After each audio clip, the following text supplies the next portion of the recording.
جو ہے ان کی جو حلقوں میں کینڈیڈیٹس ہیں عقاب کے نشان پر کنٹیسٹ کریں, وہ ان کو کیسے دیکھ رہے ہیں؟ دیکھیں عمر, میری بات دو حصوں میں ہوگی. جی. ایک تو یہ ہے کہ مسلم لیگ نون کے حوالے سے نظریں تھیں کہ کچھ لیٹ ہیں, یہ باہر نکل نہیں رہے, تو اب وہ باہر نکلے ہیں تو دیکھ رہے ہیں ہم کہ وہ پورا رش لے رہے ہیں, اور تمام ٹاپ لیڈرشپ باہر نکلا ہے. نواز شریف, شہباز شریف, مریم نواز, حمزہ, یہ تمام ہی شریف فیملی جو ہے یہ تمام اس وقت سڑکوں پہ ہے اور وہ اچھا رش کر رہے ہیں. دوسری بات یہ ہے کہ لاہور کا اگر آپ بات کریں نا, تو لاہور میں بنیادی طور پر میں دیکھتا ہوں کہ 3 حلقے ہیں جو سب سے زیادہ فوکسڈ ہیں. جی. وہ 3 حلقے ہیں. ایک NA 127 ہے جہاں سے جو بلاول بھٹو زرداری با مقابلہ اور ٹھیک, اور دوسرے ہیں 2 جو مسلم لیگ نون نے واحد 2 حلقے چھوڑے ہیں لاہور میں, جو استحکام پاکستان پارٹی کے لیے چھوڑے ہیں. جی. باقی تمام حلقوں پر مسلم لیگ نون جو ہے وہ لڑ رہی ہے. مجموعی طور پر 3 ہیں, ایک صوبائی سیٹ بھی ہے, یعنی علیم خان جو ہے NA 117 سے اور PP 149 سے لڑ رہے ہیں, اور 128 سے اون چودھری کے لیے چھوڑی گئی ہے. ان تینوں سیٹوں کے اوپر بڑا دلچسپ جو ہے وہ مقابلہ ہے, 4 سیٹوں کے اوپر. اور ان 4 سیٹوں کے اوپر اگر ہم استحکام پاکستان پارٹی کی بات کر لیں تو ان کے کینڈیڈیٹس جو ہیں انہوں نے بڑی ٹھیک ٹھاک رونق لگائی ہوئی ہے. وہ ایسا نہیں ہے کہ صرف PMLN کے اوپر ڈیپینڈ کر رہے ہیں. علیم خان صاحب کی اگر آپ بات کر لیں تو NA 117 کے اندر آپ جا کر دیکھیں تو وہ ایک بھرپور گہما گہمی نظر آتی ہے, اور ایک بڑا واضح طور پر ایک فرق جو ہے وہاں پر نظر آتا ہے. بڑی بھرپور کیمپین بڑی بھرپور کیمپین ہے. اور مسلم لیگ نون کے MPs غزالی بٹ اور سمیع اللہ وہ بالکل ان کے ساتھ جیلن ہے, اور بڑی زبردست کیمپین ہے. بہترین کوارڈینیشن کے ساتھ. PP 149 کے اندر وہ ایک بات ہوئی تھی پچھلے دنوں, PTI کی ایک ریلی بھی نکلی تھی, لیکن میرا ذاتی طور پر وہاں پر جانا ہوا گڑی شاہو کے علاقے میں, تو وہاں میں نے دیکھا کہ لوگوں کی انڈیویجولی علیم خان کے ساتھ ایک جڑت ہے. ان کا ایک بڑا زبردست نیٹ ورک ہے لوگوں کے ساتھ, ان کا ایک رابطہ ہے وہاں پر, ویلفیئر کا ایک پورا نیٹ ورک ہے ان کا, جس میں فلٹریشن پلانٹ ہیں, ڈسپینسریز ہیں, یہ وہ لوگوں کی مدد کرنا. نہیں, میں نے رینڈملی پوچھا لوگوں سے, تو مجھے انہوں نے اس طرح سے پارٹی وابستگی سے بالا ہو کر انہوں نے کہا جی کہ اس بندے کے ساتھ ایک تعلق ہے. تو یہ ایک ہے, یعنی کس طرح انوالو ہو کر کینڈیڈیٹس جو چلا رہے ہیں. NA 127 کی اگر بات کریں تو کل جس طرح سے شہباز شریف صاحب نے اور مریم بی بی نے وہاں پر جلسے کیے ہیں, تو اس سے یہ نظر آ رہا ہے کہ مسلم لیگ نون کوئی پلیٹ پہ رکھ کر یہ سیٹ نہیں دے دے گی پیپلز پارٹی کو. جو پیپلز پارٹی والے, جو پیپلز پارٹی کے اندر, میں بتا رہا ہوں کہ پیپلز پارٹی کے اندر جو ایک وہاں پر یہ ہے کہ ہم یہ جیت جائیں گے election, no doubt. Bilawal Bhutto ایک قداور شخصیت ہے, بڑا نام ہے. عطا تارڑ کے ساتھ, لیکن بڑا محنتی انسان ہے. میں ایک بات کر رہا ہوں نا, پرسن ٹو پرسن اگر آپ کمپیریزن کریں تو اس میں بلاول بھٹو کو ایج ہے کہ وہ پارٹی ہیڈ ہے. لیکن کل یہاں پارٹی ہیڈ ان کی کمپین چلانے کے لیے آ گیا, تازہ ریڈ کی کمپین چلانے کے لیے, اور شہباز شریف ان کے پیچھے آگے کھڑے ہو گئے. تو وہ جو ایک تاثر تھا کہ یہاں پر شاید عطا تارڑ ہی مقابلہ کرے گا بالکل بلاول کا, تو اس تاثر کو نون لیگ نے ظاہر کر دیا ہے. جلسہ بھی یقیناً بڑا کامیاب ہے. نون لیگ نے یہ پیغام دیا ہے کہ وہ مکمل طور پر اپنے کینڈیڈیٹ کے پیچھے کھڑی ہے. فاروقی صاحب کی بات کو میں کنٹینیو کروں, میں نے چونکہ ہم نے 127 میں سروے کیا تھا, وہاں پہ پیپلز پارٹی کو بڑی سخت محنت کی ضرورت ہے. وہ کر بھی رہے ہیں, بلاول بھٹو زرداری بھی آ رہے ہیں وہاں پہ, آصفہ بھی آ رہی ہیں, آصف زرداری صاحب کے بھی 1-2 وزٹس ہوئے ہیں وہاں پہ. جو میرا سروے تھا, ہم نے تقریباً کو 20,000 لوگوں کو ہٹ کیا تھا. اچھا, 20,000 لوگوں میں سے میکسیمم جو پیپلز پارٹی کے 1,000 کے قریب ووٹ تھے, اور اس میں سب سے زیادہ جو تھے وہ ایک آزاد امیدوار کے تھے. تقریباً تھوڑا سا فرق تھا 50-60 ووٹوں کا, جو نون لیگ عطا تارڑ کے دوسرے نمبر پہ تھے, لیکن پیپلز پارٹی اس میں بہت دور تھی. تو اس میں بلاول بھٹو عطا تارڑ ایک محنتی انسان ہے, اور عطا تارڑ کے حوالے سے اگر بات کی جائے تو حلقے کے اندر ایکٹیو بھی بھرپور ہے, اور سابق بلدیاتی نمائندوں کے ساتھ عطا تارڑ کے حوالے سے اگر بات کریں تو روزانہ کی بنیاد پہ ایک نہیں 25 میٹنگز کر رہے ہیں, ڈور ٹو ڈور عطا تارڑ کی بڑی سکسیسفل ہے. تو NA 127 میں عطا تارڑ جو فیورٹ اگر کہا جائے, یا اس طرح کا ماحول بھی نہیں تھا, اس وقت اس طرح کا ماحول بھی نہیں تھا. اب چونکہ وہ ساری نون لیگ کی قیادت جو ہے, نون لیگ کی مقامی جو قیادت ہے, وہ بھی عطا تارڑ کو سپورٹ کر رہی ہے. بلاول بھٹو صاحب بھی بڑی محنت کر رہے ہیں, اور پیپلز پارٹی کی ساری جو لاہور کی مقامی قیادت ہے وہ NA 127 میں اس وقت انگیج ہے. لیکن بات کی جائے IPP کے حوالے سے, تو یہ علیم خان صاحب کا اس میں ہونا ایک بلیسنگ ہے. میں چونکہ گڑی شاہو کے علاقے سے تعلق رکھتا ہوں, میں وہ علاقہ بھی کور کر رہا ہوں, یہ سارا شمالی لاہور کے علاقے. جس طرح فاروقی صاحب کہہ رہے تھے کہ ایک جڑت ہے, پچھلے 22-23 سال سے میں نے دیکھا ہے کہ علیم خان کی جانب سے کبھی بھی انہوں نے یہ ذکر نہیں کیا کہ وہ کتنے لوگوں کو oblige کر رہے جی ہیں. بالکل وہاں پہ لوگوں سے فاؤنڈیشن ہے ان کی, اور وہ ہر مہینے ان کے ساتھ کئی فیملیز ان کے ساتھ اس طرح ہزاروں فیملیز جو ہیں وہ جڑی ہوئی ہیں, اور اس میں بلا تفریق جو غریب ہیں ان کی امداد بھی کی جاتی ہے. پھر وہاں پہ اور اس سے غرض نہیں کی جاتی کہ یہ حلقہ, ابھی وہ کہہ رہے تھے کہ سارے جتنے بھی ان کے علاقے میں سرکاری سکولز ہیں ان کے واش رومز کو دوبارہ بنایا جائے گا نئے, چونکہ یہ بچے ہمارے فلٹریشن پلانٹس جو ہیں. وہ ایک اور چیز کہہ رہے تھے کہ گیس جب یہاں پہ لگوائی گئی تو میں نے ایک بھی سیاسی بندہ سروے کے لیے نہیں بھجوایا. اس کی بنیادی وجہ یہ تھی کہ سیاسی بندہ کسی بھی جگہ پہ یہ کہہ سکتا ہے کہ یہ تو فلاں پارٹی کا بندہ, یہ فلاں پارٹی کا بندہ. انہوں نے سلکے میں بڑی خدمت کی پیورلی جو ہے وہ ٹھیکیدار کو بھیجا اور تمام علاقے کا سروے کروا کے گیس کے پائپ ڈلوائے. اچھا, انہیں اس علاقے کی نا آپ کو شکل بھی باقی ان محلہ ٹائپ جو جتنے بھی لاہور کے شہر علاقے ہیں نا, ان علاقوں سے آپ کو ڈیفرنٹ شکل نظر اور یہ علیم خان پچھلے 20-22 سال سے میں نے دیکھا کہ گڑی شاہ کے لوگوں کے ساتھ ڈائریکٹلی ان کی چیزوں میں انوالو ہیں. لیکن اب جو ہے وہ چونکہ مریم بی بی کی کمپین بھی ساتھ رن کر رہے ہیں اور وہ بڑے منظم طریقے سے ان تمام چیزوں کو ساتھ لے کے چل رہے ہیں. علی صاحب بالکل بات ٹھیک کہہ رہے ہیں. خالد صاحب, پیٹرولیم کانفرنس ہوئی کل, اور جس میں نگران وزیر اعظم اور نگران وزیر اعظم نے جو شرکت کی ان کے ساتھ ساتھ جو ہے وہ آرمی چیف بھی شریک ہوئے. کیسے کیا کہیں گے اس کانفرنس کے حوالے سے؟ دیکھیے کہ آپ جانتے ہیں کہ پاکستان معدنی وسائل سے مالا مال ہے, لیکن جو معدنیات کا شعبہ ہے اس پر جو ہے اس نگران حکومت کے دور میں ہم دیکھ رہے ہیں کہ جب سے SIFC کا ادارہ جو ہے پاکستان کی سیاسی اور عسکری قیادت نے سابق شہباز شریف صاحب کے دور حکومت میں تشکیل دی تھی, اس کے بعد ایک فوکس جو ہے وہ معدنیات کے شعبے پر نظر آ رہا ہے, اور اس شعبے کے اندر ایک غیر ملکی سرمایہ کاری جو ہے اب وہ بھی لائی جا رہی ہے. اور دوسرا دیکھیں کہ اس وقت پاکستان تیل اور گیس کے جو نئے ذخائر کی تلاش, یہ دیکھیے یہ کل جو کانفرنس ہوئی ہے اس میں جو فوکس تھا, جو فوکس یہی تھا کہ پاکستان کے اندر تیل اور گیس کے جو ذخائر ہیں ان کو دریافت کرنے کے بعد ان کو ایکسپلور کرنے کے لیے جو ہے 2024 کی نئی جو پیٹرولیم پالیسی ہے اب وہ دی گئی ہے, تاکہ پاکستان جو ہے نہ صرف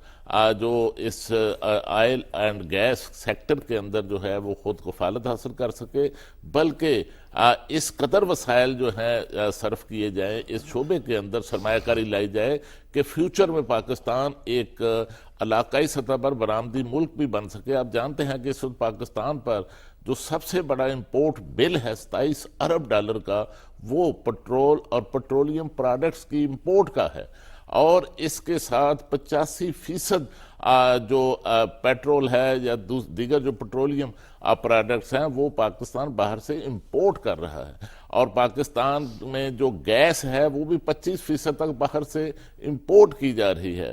تو ان دونوں شعبوں کے اندر خود انحصاری کے لیے, خود کفالت کے لیے, پاکستان پر جو ادائیگیوں کا توازن ہے, دباؤ ہے, اس کو کم کرنے کے لیے, پاکستان کے زر مبادلہ کے ذخائر کو بچانے کے لیے اس نگران حکومت کا اور پاکستان کی عسکری قیادت کا ہمیں ایک فوکس نظر آتا ہے کہ ان شعبوں کے اندر جو ہے وہ انویسٹمنٹ جو ہے وہ لائی جائے. اور یہ جو کانفرنس ہوئی ہے اس کانفرنس میں بھی جو ہے اسی طرح بین الاقوامی سرمایہ کار اور ملکی سرمایہ کار جو ہیں, لوکل جو انویسٹرز ہیں, ان کو بھی مدعو کیا گیا. ان کے لیے بھی جو ہے وہ امارات کا ایک پیکج جو ہے وہ دیا گیا, اور خاص طور پر اس حوالے سے حکومت نے فیصلہ کیا کہ اس شعبے کے اندر جو سرمایہ کار سرمایہ کاری کریں گے ان کو نہ صرف مکمل تحفظ دیا جائے گا, ان کو انفراسٹرکچر دیا جائے گا, ان کو سیکیورٹی دی جائے گی, ان کو لاجسٹک کی سہولیات فراہم کی جائے گی, اور پاکستان کو جو ہے اس حوالے سے پاکستان کے اندر تیل اور گیس کے ذخائر جو ہیں ان کو بڑھانے کے لیے, ان کی ایکسپلوریشن کے لیے زیادہ سے زیادہ فوکس کیا. بالکل. اور بات کریں جب ہم اس ساری صورتحال کی, معیشت کی بات بالکل ٹھیک کہہ رہے تھے خالد صاحب کہ حکومت کا بڑا فوکس رہا ہے کہ کوشش کی گئی ہے کہ انویسٹرز جو ہیں وہ باہر سے یہاں پر آئیں. دیکھیں عمر صاحب, یہ جو آپ کا انرجی سیکٹر ہے نا, یہ آپ کی اکانومی کے اندر سب سے بڑا جو ایک بلیک ہول جو ہے وہ یہ انرجی سیکٹر ہے. اور یہیں سے ایک تو یہ ہے کہ آپ جیسے انہوں نے کہا کہ 27 ارب ڈالر کی آپ کی امپورٹس ہیں پیٹرولیم مصنوعات کی. یہ امپورٹس کہاں ہیں؟ ایک تو یہ ہے کہ آپ اپنی گاڑیوں میں جو پیٹرول وغیرہ استعمال کرتے ہیں, دوسرا آپ کے ہاں جتنی انرجی پروڈیوس ہو رہی ہے, بجلی جتنی پیدا ہو رہی ہے, وہ ساری میجورٹی جو ہے وہ تھرمل جو پاور ہے آپ کی, وہ امپورٹڈ آئل سے کے ذریعے امپورٹڈ کول کے ذریعے اور امپورٹڈ گیس کے ذریعے آپ بجلی پیدا کر رہے ہیں. یہی وجہ ہے کہ آپ آج کتنے 60-70 روپے کا یونٹ جو ہے وہ وہاں پر ریٹ چلا گیا ہے. دیکھیں ضرورت اس چیز کی ہے کہ پاکستان کے اندر جتنے بھی پیٹرولیم کے ریسورسز ہیں, ذخائر ہیں, گیس کے ہیں, کول کے ہیں, ان کو ایکسپلور کیا جائے, اور یہ کانفرنس انفیکٹ اسی طرف ہے. پاکستان کو اس وقت شدید ضرورت ہے کہ کوئی ایک 5 سال کا جو ہے نا ایک پیریڈ کم از کم وہ اس کے اوپر ایسے فوکس ہو کر لگے کہ جس میں تمام چیزوں کو, ہر چیز پر آپ جو ہے وہ کمپرومائز کر سکتے ہیں, لیکن یہ ایک چیز جو ہے, کیونکہ یہ آپ کی اکانومی کی بیک بون ہے. ہم جو کہہ رہے ہیں کہ اس وقت ہم نے اپنی اکانومی کو کھڑا کرنا ہے اور ایک مساق معیشت چاہیے, تمام سیاسی پارٹیز مل جائیں. اگندہ الیکشن کے حوالے سے بھی یہ بات ہو رہی ہے کہ انتخابات کے نتائج بھلے جو بھی ہوں, تمام پارٹیز جو ہیں وہ اس پر یکسو ہو جائیں کہ اکانومی کو ہم نے مل کر ٹھیک کرنا ہے, اس کے اوپر ایک چارٹر سائن کر لیں. اور جاوید فاروقی صاحب, معیشت ہی سب سے بڑا چیلنج ہے عمر صاحب. میں یہ کہہ رہا ہوں اس معیشت میں سب سے جو بنیادی پہلی اینٹ ہے اس کی, وہ آپ کی یہ انرجی پالیسی ہے. ٹھیک, اس میں آپ اگر کام کر جائیں تو آپ یقین کریں کہ 5 سال کے اندر آپ کی اکانومی انقلابی تبدیلیاں اس میں آ سکتی ہیں. آپ کا جو امپورٹ بل ہے وہ نیچے آئے گا. دیکھیں نا, 2 باتیں ہیں. ایک تو یہ ہے کہ بہت بڑی ہیوی اماؤنٹ جو ہے وہ آپ کی ڈالرز کی وہ باہر جاتی ہے یہ پیٹرولیم مصنوعات خریدنے کے لیے. اس کے بعد پھر یہ ہے کہ اتنی مہنگی جب بجلی پیدا ہوتی ہے تو اس سے آپ کے ہاں انڈسٹریلائزیشن جو ہے وہ ممکن نہیں رہتی.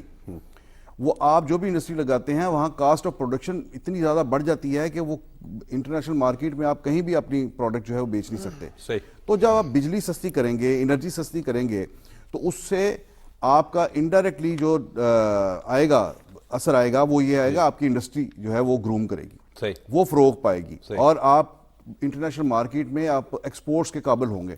تو یہ ایک بڑی, میں کہتا ہوں کہ ایک خشت اول جسے کہہ سکتے ہیں آپ کی اکانومی کے لیے, بنیاد کی پہلی اینٹ جو ہے وہ یہ ہے. اس کے اوپر پوری انرجی کے ساتھ انرجی سیکٹر کے اوپر لگنا چاہیے. انرجی سیکٹر بڑا امپورٹنٹ ہے علی صاحب. بالکل, جس طرح فاروقی صاحب کہہ رہے ہیں کہ انرجی سیکٹر بڑا امپورٹنٹ ہے, اور پیٹرولیم کانفرنس میں جس طرح وزیر اعظم صاحب نے شرکت کی ہے اور چیف آف آرمی اسٹاف نے شرکت کی ہے, میں یہ سمجھتا ہوں کہ اس میں آپ کا جو پیٹرو کیمیکل شعبہ ہے اس میں جو آپ کے انجینئرز ہیں ان پہ بھی فوکس کرنا چاہیے, ان پہ محنت کرنی چاہیے. آپ کے جتنے لوگ یہاں پہ جتنے بھی انجینئرنگ کے شعبہ جاتے ہیں, آپ میں پیٹرو کیمیکل میں بہت تھوڑے لوگ جاتے ہیں, اور جو جاتے ہیں وہ بجائے اس بات کے کہ یہاں پاکستان میں رکیں, وہ یا سعودی عرب میں چلے جاتے ہیں, مشرق وسطیٰ کو ہٹ کرتے ہیں, اور وہاں پہ جا کے ان کی بہت اچھی سیلریز ہیں.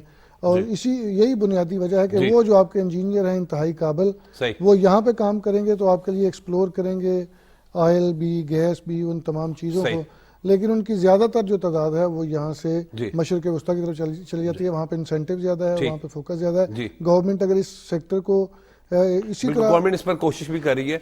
بہت بہت شکریہ خالد قیوم صاحب, آپ نے اپنا قیمتی وقت دیا. بہت بہت شکریہ جاوید فاروقی صاحب, آپ نے اپنا قیمتی وقت دیا. اور بہت بہت شکریہ علی صاحب, آپ نے بھی اپنا قیمتی وقت دیا. ناظرین, وقت ہو رہا ہے بریک کا, لیکن بریک کے بعد جب ہم آئیں گے تو ہمارے ساتھ جو ہیں وہ چودھری اسلم صاحب موجود ہوں گے. محکمہ موسمیات سے ان کے حوالے سے ان سے بات کریں گے, کیونکہ بارش کل جو ہے وہ ہوئی ہے, آج بھی جو ہے صبح ہلکا ہلکا بارش کا سلسلہ جاری رہا ہے. تو آئندہ موسم کیسا رہے گا ان سے جانیں گے.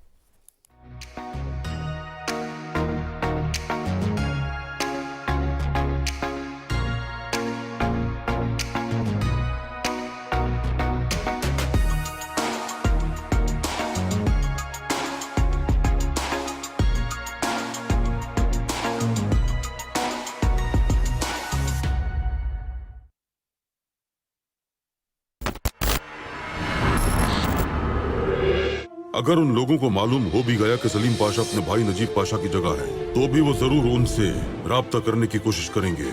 میں تم سے پوچھ رہا ہوں پاشا, جواب دو, میرا بھائی کہاں ہے؟ جیسے ہی دشمن تک پہنچنے لگتے ہیں وہ کسی بھی طرح فرار ہو جاتا ہے. اپنی زندگی میں ملنے والے سب سے ذہین انسان سے بات کر رہے ہو تم. محسن پاشا. اس بڑے کھیل کا آغاز کرو جو سب کو رونق ڈالے گا. آپ کو محل چلنا ہوگا وزیر اعظم پاشا, سلطان معظم کا حکم ہے.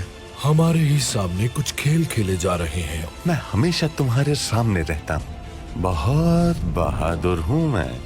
ہمارے ذاتی مسائل ریاستی مسائل سے بڑھ کر نہیں ہے. میرا تم سے آخری مطالبہ ہے,